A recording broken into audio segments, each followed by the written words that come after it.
We're continuing off from our last video that I did on the KA-20H. To my knowledge, this is now known to me as the centimeter.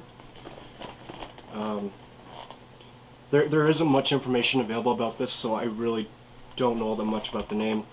But I got a little more familiar with this gun. I fired it in my basement, and my basement only has like a maximum shooting range of like 40 feet, but the pellets were curving off a lot already, and no, you know, I'm going to save that for last. Let me introduce you to the other model I mentioned in the previous video, the one that I've had lying around forever. Here it is. This is the Smith & Wesson SW1911. This is the exact same pistol, almost, I mean internally, as the KA-20H centimeter. Let me take them both out and compare them. We'll start off with this one. This one has a bit of an advantage. So the rear sight is adjustable and actually has a spring underneath it, and it works perfectly. There is very little possibility for wind edge adjustment. You'd have to get kind of creative with that if you're going to do it, but put that one off to the side for now. And then the Smith & Wesson 1911. So the MEUs, or this is Novak or MEU, I'm not quite sure what these are called. These can only be adjusted left or right. And the front sight too can be adjusted left or right, but there's nothing for wind edge adjustment at all. So, I mean, it's like, can we just combine these two pistols together? What I want to say is that while these have really good build quality, especially for an older pistol, and a Springer at that, these are just horrible for shooting. And that's entirely because of the trigger pull. The trigger pull on these is so heavy that it's actually impossible for me to keep the gun steady while I shoot it. And then on top of that, since the barrel and then the slide are made out of plastic, the frame is plastic, and these magazines are heavy, like really heavy. So all the weight is in the grip. So you've got nothing steadying the front, and I can't actually try to aim it for a long time. I mean, all this comes together to make like this perfect storm of bad handling characteristics, and I was lucky to pull the trigger with the gun pointed at the target. So the trigger goes from,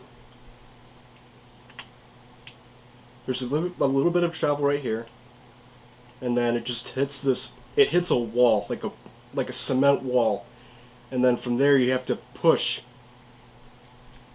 really, really hard. There we go. And they're both the same. They both do that.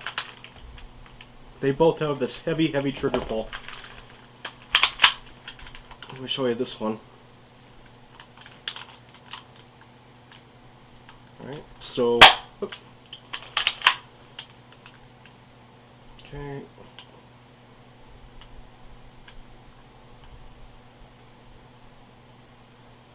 About how hard I'm pushing right now, that's like my threshold to where I can't keep the pistol steady anymore. So we have to go beyond that, and then that's why I start shaking when I try to aim it. Oh. Let me try that again. Okay, so this is where, like, the amount of force I'm putting on it right now, this is about my limit to where I can keep the gun from, you know, trembling. And we're already going to have to go past that. And so that didn't look like a lot of force, but between where it hit my limit and activated the trigger and dropped the hammer, that's a lot of force for me to have to use, especially when I'm trying to keep that gun steady on a target. It's maybe only a few inches wide from about 40 feet away. So these are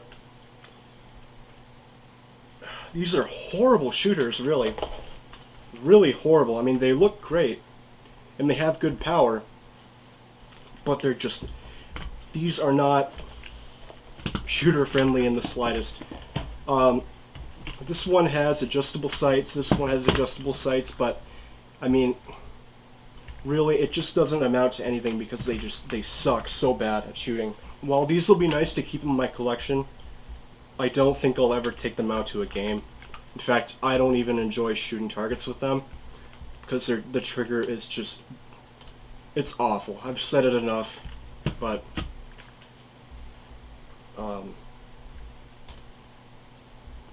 yeah, that's really all I have to say about these. I'm completely disinterested in them just because of how they performed, and I know it's not just one of these because they're both doing it, so I don't think I'm going to be collecting these KWC 1911 series anymore, which is really unfortunate because they do look great, especially this one. This one looks really good, but